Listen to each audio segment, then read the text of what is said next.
Hopefully you had a good start on setting up your game. Today we'll be going over some of the more advanced topics of StarLogo Nova. Let's start with the widgets again. Remember, widgets are the parts that make up the user interface, which we saw in the form of buttons and text boxes yesterday. Each of these widgets can also be edited if you're in edit mode. The name of the widget can be changed. Also, widgets can be moved around the space and set in any location. In order to delete a widget, drop the widget into the red section labeled Trash, and then say yes when it asks if you're sure that you want to delete it. Try to edit the widgets yourselves and complete exercise number 1.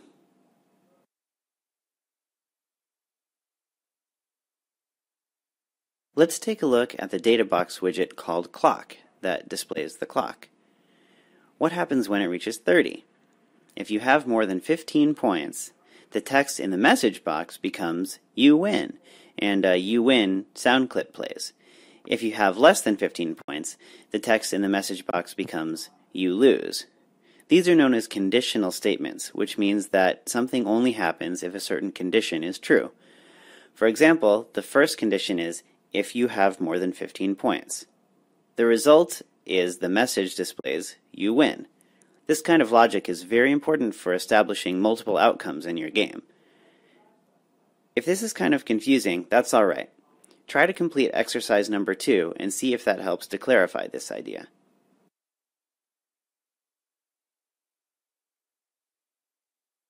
Do you remember the programming concepts activity where you had to draw a picture based only on a verbal description of an image? This activity is very similar to programming because they both require very precise and sequential instructions so that the computer knows exactly what to do. These programming instructions can be grouped together to form what's called a procedure.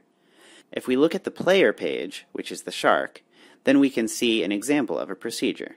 This procedure is called Follow Keyboard Controls. And you can see that the contents of the procedure are: if the up arrow key is held, then move forward by 2 steps. If the down arrow key is held, then go backwards by 2.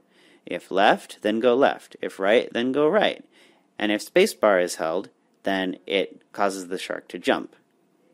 These conditions are always being checked by the program because the procedure is called from the while play game is toggled block. So as long as you're playing the game, then this procedure is always being called. Try to complete exercise number 3.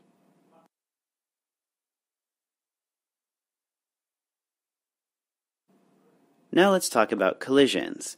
I'm going to start on the player page, which controls the commands of the shark. I'm going to be asking some questions, and I feel a little silly doing this, but I'll just answer myself since this is a video and I can't hear your answers. The first question is, what happens when the shark collides with the gem? You can see on this collision block it says on collision with gem, do, and the thing that it does is it sets the score to be what the score used to be, plus 2. So basically, the score increases by 2 whenever the shark collides with a gem. What happens to a gem when a shark runs into it? Where would I go to find the answer to that question? Well, I want to know what the gem does, so I'm going to go over to the gem page. And I can look at the collision block here that says, on collision with player, do. And what it does is explode and then delete itself. So the gem basically just disappears in a shower of sparks. The next question is, what happens when the shark runs into a fish? Where would I go to find that question? Well, I could look on the shark page, the player page first, and I don't see anything about fish, but maybe I should go over to the other characters page, that's the fish. Here it is. On collision with player, then do some things. And it says if the E key is held, then increase the score by 1, call explode, and delete.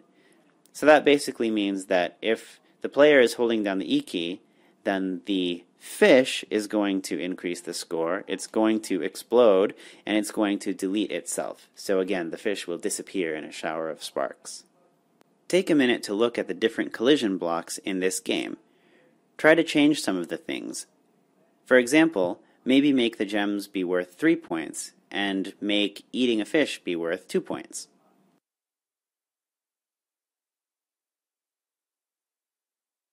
Traits are attributes or qualities or properties that are associated with a given breed.